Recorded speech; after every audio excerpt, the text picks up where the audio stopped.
اس نور کی صفت کو تلاش کرنا پڑے گا، اس نور کی کوالٹی کو تلاش کرنا پڑے گا۔ اس نور کی کوالٹی یہ ہے کہ جب یہ نور چمکتا ہے تو پتھر کو توڑ دیتا ہے۔ بس عزیزان محترم، خدا نے اسی نور کے تعارف کے لیے مولا علی کی ولادت کا انتظام کعبے میں کیا، اور کعبے کی دیوار نے ٹوٹ کر بتایا یہ وہی نور تھا جو کوہ طور میں چمکا تھا۔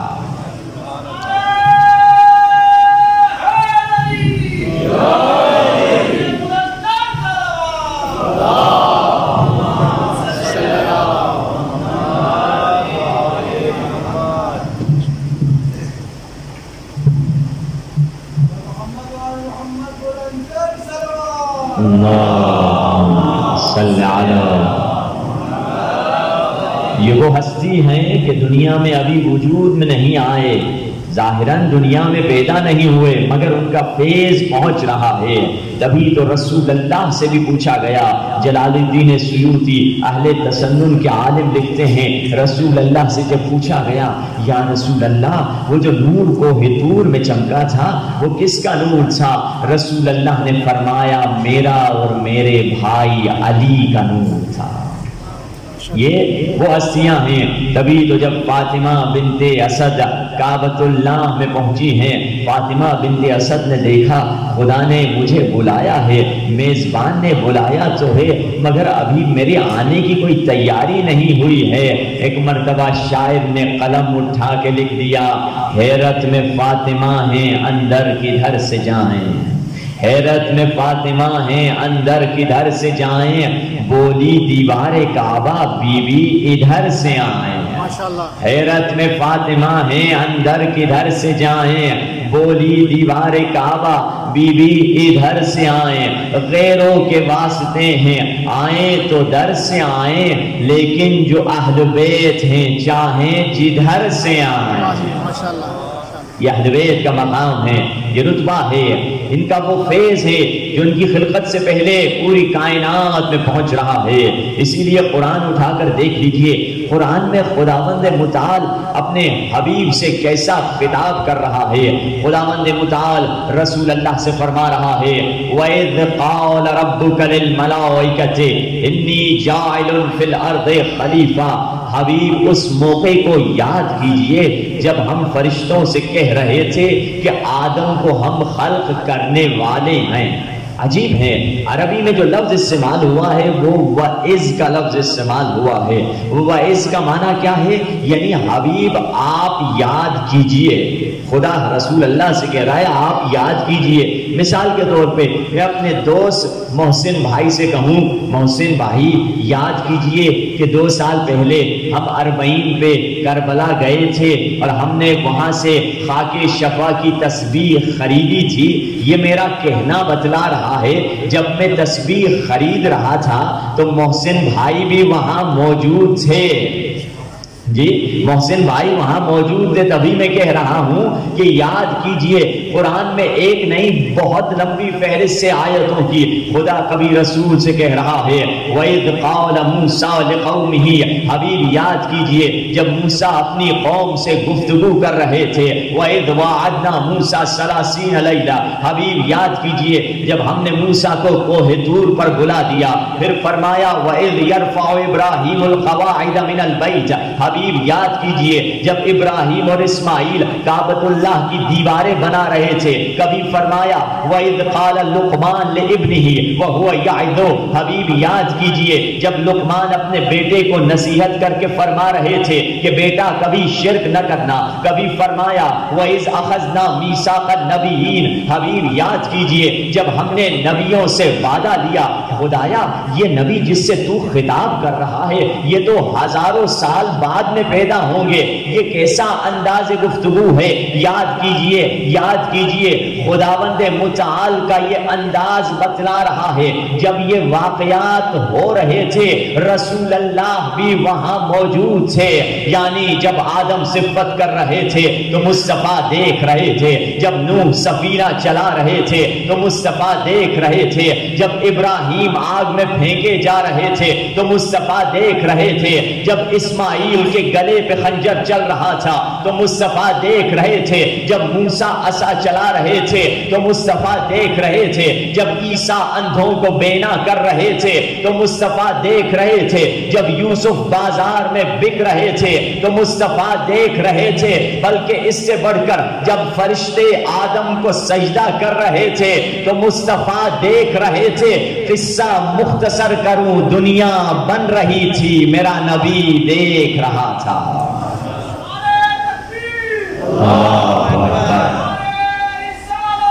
یا رسول اللہ یا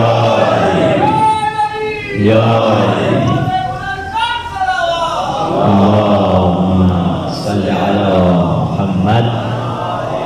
کبھی تو ہم کہتے ہیں جس دل میں محمد کی محبت نہیں ہوتی، جس دل میں محمد کی محبت نہیں ہوتی اس دل پہ کبھی اللہ کی رحمت نہیں ہوتی. جس دل میں محمد کی محبت نہیں ہوتی اس دل پہ کبھی اللہ کی رحمت نہیں ہوتی. میرا یہ عقیدہ ہے اگر ذکر خدا میں یہ نام شامل نہ ہو تو عبادت نہیں ہوتی. کہ مرکز اور محور عبادت اہل بیت ہیں. اب دیکھیے اہل بیت اور 14 معصومین دنیا میں ابھی آئے نہیں ہیں، ان کا فیض دنیا میں پہنچ رہا ہے. اور ایک مثال دے کر میں آپ کو سمجھا دوں کہ اہل بیت اور رسول اللہ کیسے تمام انبیاء کیا علم رکھتے تھے. مثال کے طور پہ اگر کوئی نوجوان 20 سال کا نوجوان ایک 80 سال کے بزرگ سے کہے آپ کا انداز گفتگو، آپ کا چلنا پھرنا بالکل آپ کے دادا کی طرح ہے. یہ نہیں کہا کہ آپ کی شکل مل رہی ہے، یہ تصویر ملا کے کہہ رہا ہے. کہا آپ کا بولنا، آپ کے ہاتھوں کا ہلانا، مسکرانا بالکل آپ کے دادا کی طرح ہے. تو بزرگ پوچھے گا نوجوان سے بیٹا آپ کی عمر کیا ہے؟ میری عمر تو 20 سال ہے. بیٹا تمہاری 20 سال عمر ہے اور مجھے تو کہتا ہے کہ آپ کا چلنا پھرنا بالکل آپ کے دادا کی طرح ہے. تم نے میری جوانی بھی نہیں دیکھی، میرے باپ کو بھی نہیں دیکھا، میرا دادا تو دور کی بات ہے. تم یہ بات کہنے کو حقدار نہیں ہو کہ میں کس سے ملتا ہوں، میری شکل کس کے شبیہ ہے. وہ اس بات کے کہنے کا حقدار ہے جس نے میرے دادا کو دیکھا ہو. بس عزیزان محترم رسول اللہ نے مولا کو سند دے کر فرما دیا من اراد ان ينظر الى آدم في علمه والى نوح في حلمه والى ابراہیم في خلته والى اسماعیل في صدقه والى موسیٰ في هیبته والى عیسیٰ في زہده وإلى يحيى في عبادته وإلى سليمان في قضاوته وإلى أيوب في صبره وإلى يوسف في حسنه فلينظر إلى وجه علي ابن أبي طالب. اگر کسی کو آدم کا علم دیکھنا ہے تو علی کو دیکھے، اگر کسی کو نوح کا علم دیکھنا ہے تو علی کو دیکھے، اگر ابراہیم کی خلت دیکھنا ہے تو علی کو دیکھے، اگر اسماعیل کی سچائی دیکھنا ہے تو علی کو دیکھے، اگر موسیٰ کی ہیبت کو دیکھنا ہے تو علی کو دیکھے، اگر عیسیٰ کی عبادت کو دیکھنا ہے تو علی کو دیکھے، اگر یحییٰ کے زہد کو دیکھنا ہے تو بھی علی کو دیکھے، اگر سلیمان کی قضاوت کو دیکھنا ہے تو علی کو دیکھے، تو اگر ایوب کے صبر کو دیکھنا ہے تو علی کو دیکھے، اگر حسن یوسف کا نظارہ دیکھنا ہے تو علی کو دیکھے. یہ وہ مقام ہے، یہ وہ کہہ سکتا ہے جس نے تمام انبیاء کو دیکھا ہو. تبھی تو فرما رہے ہیں یہ انبیاء کی شبیہ ہیں، تمام انبیاء کی فضیلتیں ان کے پاس ہیں. احد کا نور ہو شامل تو نبی بنتا ہے، احد کا نور ہو شامل تو نبی بنتا ہے. اللہ جسے چاہے وہ ولی بنتا ہے. احد کا نور ہو شامل تو نبی بنتا ہے، اللہ جسے چاہے وہ ولی بنتا ہے. بکھرے ہوئے اوصاف سب نبیوں کے یکجا کیے جائیں تو علی بنتا ہے. یہ مقام علی ابن ابی طالب کہ یہ وارث انبیاء ہیں. اگر انبیاء کا علم چاہیے انہی کے در سے ملے گا، کیونکہ ان کے پاس اللہ نے ولایت دی ہے۔ ان کو جب ولایت کا نور مل گیا، ان کی عظمت کو شاید دنیا میں کوئی سمجھ پائے، ان کی عظمت پہ ہر انسان خاضع ہو جاتا ہے۔ اب ہماری زندگی کا مقصد بھی یہی ہے کہ اہل بیت کے در پہ آتے ہیں تاکہ اپنی زندگی ہماری سنور جائے، دنیا بھی سنور جائے، آخرت بھی سنور جائے، اور یہی وہی رستہ ہے اہل بیت کا رستہ جس پہ قدم اٹھانا ہے۔ اس طرح جانتے ہیں ہمارا عنوان گفتگو بھی یہی ہے کہ ظہور سے عاشور تک، یا میں نے غلط کہا عاشور سے ظہور تک، یعنی عاشورہ وہ دور تھا جو ہم سے پہلے گزر گیا، ظہور وہ دور ہوگا جو ہمارے بعد آئے گا۔ ہم دو بڑے دوروں کے درمیان رہ رہے ہیں، دو بڑے زمانے کے درمیان رہ رہے ہیں۔ ہمیں درس اور سبق عاشورہ سے لینا ہے اور تیاری ظہور کے لیے ہمیں کرنی ہے۔ ہمارا پاسٹ عاشورہ ہے، ہمارا فیوچر ظہور ہے، اور ہم پریزنٹ میں جی رہے ہیں۔ اب ہم کیا سیکھ رہے ہیں عاشورہ سے؟ عاشورہ درس سے بھرا ہوا ہے کہ اگر کسی کو کچھ چاہیے وہ حسین ابن علی کے در ہی سے ملے گا۔ امام حسین وہ امام ہیں کہ 12ویں سرکار سے بھی اگر کسی کو تعلق برقرار کرنا ہے، اگر امام زمانہ کا کسی کو تقرب چاہیے، اگر امام زمانہ کی معرفت چاہیے، پہلے امام حسین کی معرفت حاصل کرنی ہوگی، کیونکہ خاص تعلق ہے 12ویں امام اور تیسرے امام میں، بہت گہرا تعلق ہے۔ کیوں؟ کیونکہ ایک جملہ آپ اکثر مسائل میں سنتے ہیں مگر اس پہ کبھی غور ہم نہیں کرتے کہ یہ جملہ کیا کہنے چاہ رہا ہے۔ جب 12ویں سرکار ظہور کریں گے اس سے پہلے کے حالات امام معصوم ہمیں بتلا رہے ہیں۔ مولا فرماتے ہیں امام زمانہ کے ظہور سے پہلے امام زمانہ غلاف کعبہ کو لپٹ کر رو رہے ہوں گے، امن یجیب المضطر اذا دعاہ ویکشف السوء، خدایا میرے ظہور میں جلد تعجیل کر دے۔ آواز آئے گی اے مہدی ہم نے تجھے ظہور کی اجازت دے دی، تمہیں ظہور کی اجازت ہے۔ اب امام پلٹیں گے، پہلے غلاف کعبہ میں ہاتھ تھا، اب امام کعبے کی دیوار پہ ٹیک لگا کے چند ندائیں دیں گے۔ ان میں سے ایک ندا یہ ہے کہ یا اہل العالم، اے دنیا میں رہنے والو، ان جدی الحسین قتلوہ عطشانا، میں وہی ہوں جس کے دادا حسین کو کربلا میں پیاسا شہید کر دیا گیا۔ عجیب ہے امام زمانہ اپنا تعارف کروا رہے ہیں، مگر کس کے نام سے تعارف کروایا؟ رسول اللہ کے نام سے نہیں، مولا علی کے نام سے نہیں، پاک بی بی سیدہ کے نام سے نہیں، جبکہ ان ناموں سے امام حسین نے کربلا میں اپنا تعارف کرایا تھا، تینوں ناموں سے، بلکہ امام حسین نے زیادہ جس نام سے تعارف کروایا اپنا کربلا میں وہ پاک بی بی سیدہ کے نام سے کروایا کہ انا ابن فاطمہ الزہرا۔ کم کہا کہ میں علی کا بیٹا ہوں، کیونکہ جانتے تھے ان کے سینوں میں علی کی دشمنی بھری ہوئی ہے، اسی لیے زیادہ تر فرمایا انا ابن فاطمہ الزہرا۔ مگر 12ویں سرکار جب آئیں گے اس نام سے اپنا تعارف نہیں کرائیں گے۔ کیوں نہیں کرائیں گے؟ اور مولا کا خطاب کس سے ہے؟ تمام دنیا کے رہنے والوں سے، شیعوں سے خطاب نہیں، مسلمانوں سے خطاب نہیں، یا اہل العالم، اے دنیا میں رہنے والوں۔ قانون عقل یہی ہے، اگر میں کسی کے نام سے اپنا تعارف کرواؤں، دنیا یہ کہتی ہے، عقل کا تقاضا یہ ہے جس کے نام سے تعارف کروایا جاتا ہے لوگ اس کو ضرور جانتے ہوں گے، پہچانتے ہوں گے، اسی لیے تو کہا جاتا ہے میں فلاں کا بیٹا ہوں، فلاں کا بھتیجا ہوں، فلاں کا بھانجا ہوں۔ امام زمانہ امام حسین کے نام سے اپنا تعارف کرائیں گے، یہ تعارف کروانا بتلا رہا ہے جب 12ویں سرکار ظہور کریں گے پوری دنیا اچھی طرح حسین کو پہچان چکی ہوگی، پوری دنیا اچھی طرح حسین کو جان چکی ہوگی۔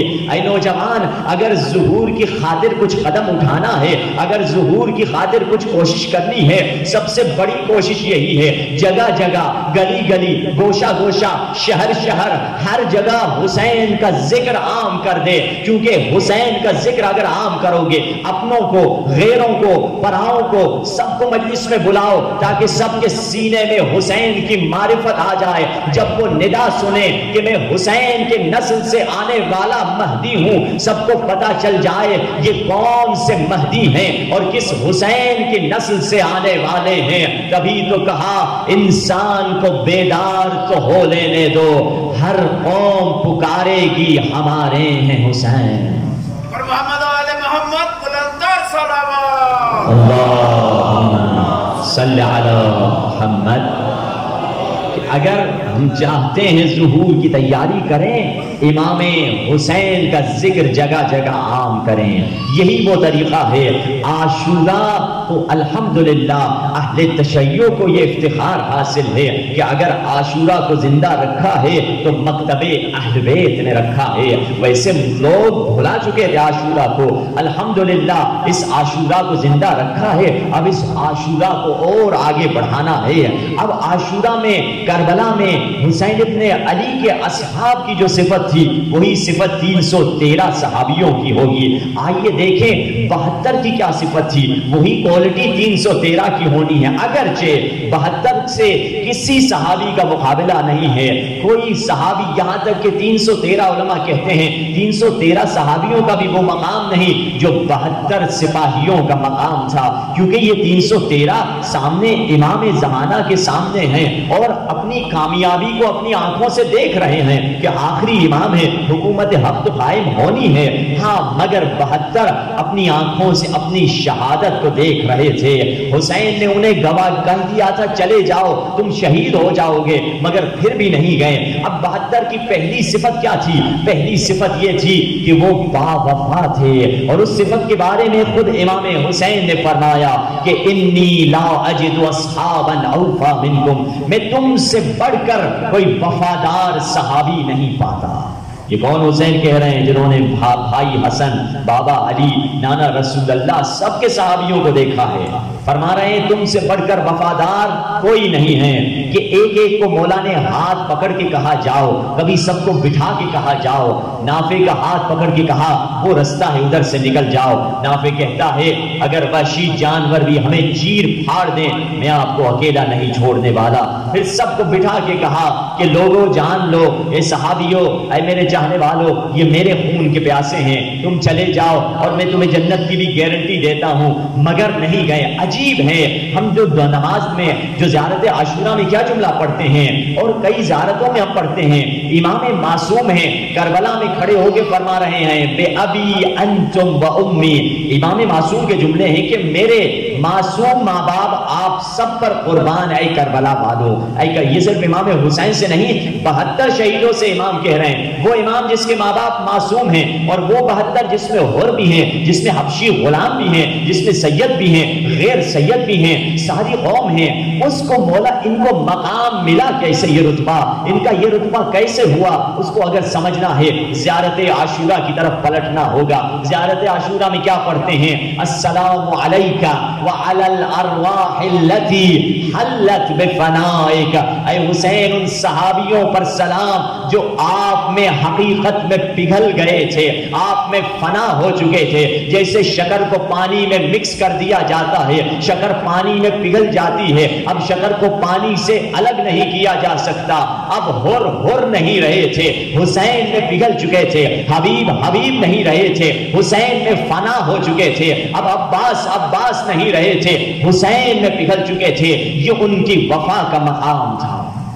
تبھی تو جب مولا نے بٹھا کے کہا جاؤ، مسلم ابن اوسجا اٹھے، فرمایا واللہ لو علمت انی اقتل ثم احیا ثم اقتل ثم احیا ثم احرق ثم احیا ويفعل بي ذلك 70 مرہ ما فارقتك یا حسین. اے حسین اگر مجھے یقین ہو جائے کہ میں مارا جاؤں گا، پھر زندہ کیا جاؤں گا، پھر مارا جاؤں گا، پھر زندہ کیا جاؤں گا، پھر جلا دیا جاؤں گا، پھر زندہ کر کے مارا جاؤں گا، اور یہ کام 70 مرتبہ میرے ساتھ تکرار کیا جائے گا، مگر اے بطول کے بیٹے آپ کو چھوڑنے والا نہیں ہوں.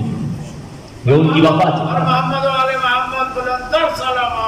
اللہم صلی علی محمد. یہ ان کا مقام وفا کا مقام تھا. بلکہ اس سے بڑھ کر کربلا والے مواسات کے لیول پر تھے. مواسات جب آپ کربلا جائیں گے حضرت عباس کے روزے میں زیارت نامہ کھولیں گے، زیارت نامہ میں یہ جملے ملیں گے الاخ المواسی. عباس مولا آپ وہ بھائی تھے جو مواسی تھے، یعنی مواسات کے مقام پر پہنچے ہوئے تھے۔ مواسات کا کیا معنی ہے؟ اردو میں دیکھیں گے اس کا ترجمہ اتنا صحیح ترجمہ نہیں ہے، جس میں ملتا ہے لکھتے ہیں برادری، آپ نے برادری کا حق ادا کیا۔ مواسات کا یہ صحیح ترجمہ نہیں ہے۔ مواسات سمجھنے کے لیے چند اسٹیپس آپ کو بتا دوں۔ مثال کے طور پہ اللہ نے آپ کو ایک نعمت نہیں دی ہے اور آپ کے پڑوسی کے پاس وہ نعمت ہے، اگر آپ حسد کریں گے کہیں کہ اللہ اسے تباہ کرے، اللہ اسے برباد کرے، اسے حسد کہتے ہیں۔ یہ گناہ کبیرہ میں سے ایک بڑا گناہ ہے۔ مگر دوسرا لیول یہ ہے کہ اللہ نے اسے ایک نعمت دی ہے، آپ کے پاس نہیں ہے وہ دولت، وہ گھر، وہ گاڑی، وہ جاب، آپ نہیں کہتے اللہ اسے برباد کرے، آپ کہتے ہیں اللہ اسے بھی آباد رکھے، خدا یہ نعمت مجھے بھی عطا کر دے۔ یہ ٹھیک ہے، اسے کیا بولتے ہیں؟ غبطہ۔ غبطہ ٹھیک ہے، عربی میں اسے غبطہ کھانا ٹھیک ہے، کوئی حسرت جس کو اردو میں کہتے ہیں حسرت کھانا، اللہ ہمیں بھی دے دے۔ مگر تیسرے لیول پہ ایک مقام ہے کہ آپ کے پاس اللہ کی ایک نعمت ہے، روٹی آپ کے پاس ہے، مگر آپ کے پڑوسی کے پاس روٹی نہیں ہے، آپ اپنی روٹی اٹھا کر پڑوسی کو دے دیتے ہیں۔ اسے کہتے ہیں فداکاری، قربانی، ایثار، سیکریفائس، کہ آپ اپنی چیز کسی اور کو دے رہے ہیں۔ یہ تیسرا لیول۔ مگر چوتھا لیول اس سے بھی بلند ہے۔ وہ کیا لیول ہے؟ وہ مواسات، یعنی کیا؟ یعنی آپ کو اللہ نے ایک نعمت دی ہے مگر آپ اپنے مسلمان بھائی تک نہیں پہنچا سکتے کسی وجہ سے، وہ بہت دور ہے، وہ کسی اور ملک میں رہتا ہے یا کسی اور شہر میں رہتا ہے، وہ یمن میں بیچارہ بھوکا مظلوم مسلمان ہے، میں اس تک نہیں پہنچا سکتا کوئی اللہ کی نعمت، یا وہ کسی اور زمانے میں رہتا تھا، میں نہیں پہنچا سکتا۔ تو مواسات کا تقاضا یہ ہے کہ میں خود کو اس اللہ کی نعمت سے محروم کر دوں گا۔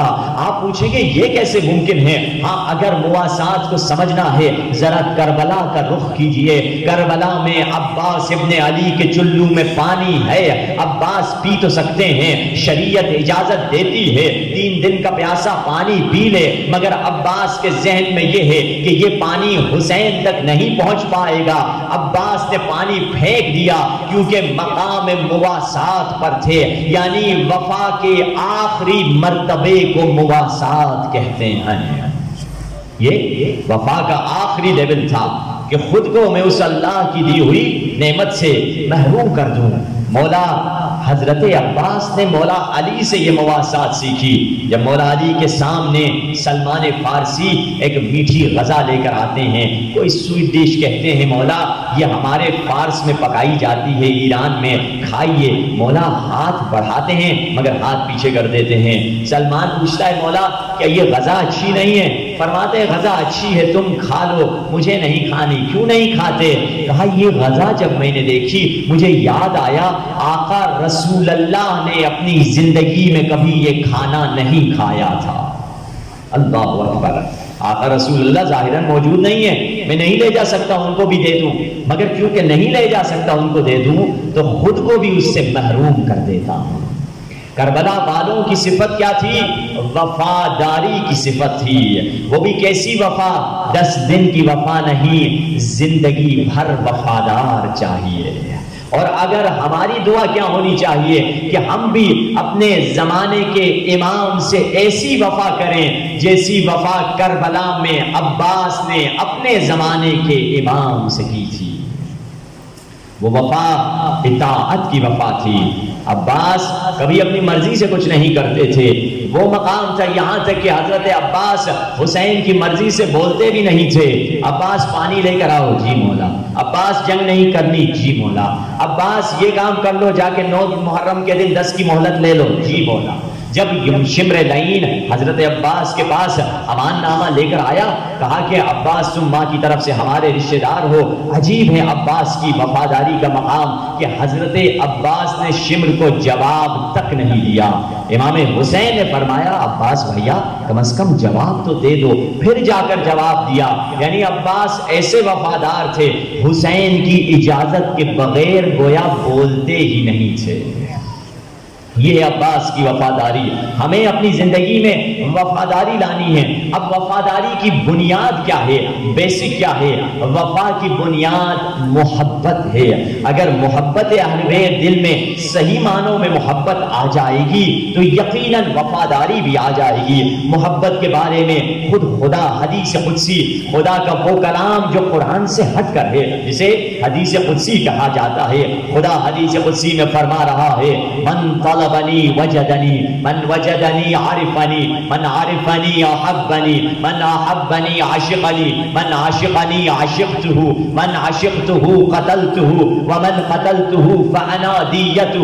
خدا حدیث قدسی میں فرما رہا ہے جس نے میری تلاش کی اس نے مجھے پا لیا، جس نے مجھے پا لیا اس نے میری معرفت حاصل کر لی، جس نے میری معرفت حاصل کر لی وہ میرا محب بن گیا، جو میرا محب بن گیا وہ میرا عاشق بن گیا، پھر جو میرا عاشق ہو گیا میں خدا بھی اس کا عاشق ہو گیا، اور جس کا میں خدا عاشق بن گیا میں خدا نے اس کو قتل کر ڈالا، اور جسے میں نے قتل کر ڈالا میں خود خدا اس کا کفارہ بن جاتا ہوں، میں خود خدا اس کی دیت ہو جاتا ہوں۔ یعنی کیا؟ یعنی میں خود خدا اسے خدا کی محبت کا نور دے دیتا ہوں۔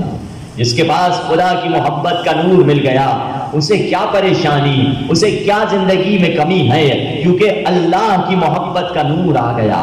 تبھی تو وہ اسٹوڈنٹس جنہیں ٹیچر زیارت امام حسین پہ لے کر گئے، ٹیچر نے کہا کہ زیارت امام حسین نے امام حسین کے روزے پر جب نظر پڑے تو 3 دعائیں مقبول ہیں، تینوں دعائیں تیار رکھنا۔ تینوں اسٹوڈنٹس نے 3 دعائیں تیار رکھی کہ گنبد مولا یا ذریع مولا پر جب نظر پڑے گی یہ 3 دعائیں کہتے ہیں کہ مقبول ہیں، تو ہم 3 دعائیں تیار کر لیں۔ تو یہ دعائیں کرنے کے بعد جب ہوٹل واپس آئے لڑکے ایک دوسرے سے پوچھ رہے تھے کہ تم نے کیا مانگا؟ کسی نے کہا میں نے دولت مانگی، کسی نے کہا میں نے پیسے مانگے، کسی نے کہا میں نے ماں کی شفا مانگی، کسی نے کیا مانگا۔ ایک جوان کھڑا تھا، اس سے پوچھا گیا اے نوجوان تو نے کیا مانگا؟ اس نے کہا میری پہلی دعا یہ تھی کہ مجھے حسین مل جائے، دوسری دعا یہ تھی کہ مجھے حسین مل جائیں، تیسری دعا یہ تھی کہ مجھے حسین مل جائیں۔ لڑکوں نے کہا ٹھیک ہے پہلی دعا تو تم نے صحیح کی، مگر دوسری اور تیسری میں کچھ اور مانگ لے تھے، تم نے ضائع کیوں کر دی اپنی دعا؟ یہ بچہ خاموش تھا۔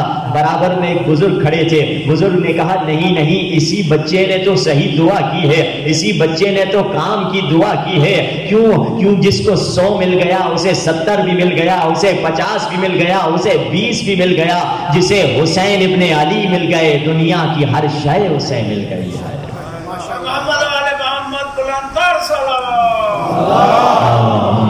صلی علی محمد۔